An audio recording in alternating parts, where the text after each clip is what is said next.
早期嚟港人士及以往喺70、80年代，特別係用抵壘政策由國內嚟港嘅人士中，身份證上嘅出生日期大多同其實際嘅出生日不符。據我與上一輩人溝通所知，登記嘅時候都係自己講咗算，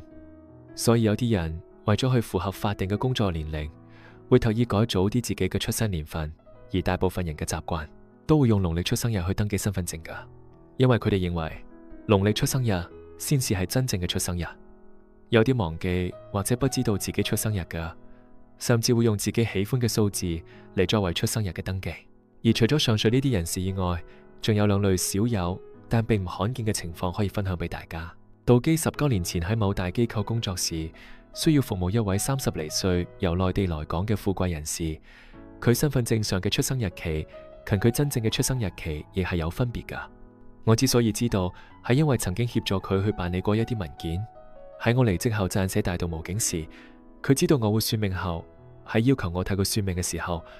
方遲將真實嘅出生日期告知。呢個時候你已經相識咗3年，佢冇告知原因，我亦都不便追問。佢出入都係由私人司機以豪華房車接送，多個數千萬嘅物業都係自己名下存款付嘅，可以想象身家至少以億計。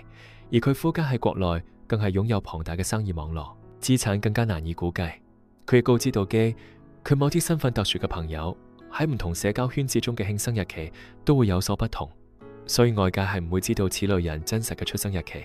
道基亦通過佢自嗰時開始正式打開富貴人家命盤嘅眼界。另外，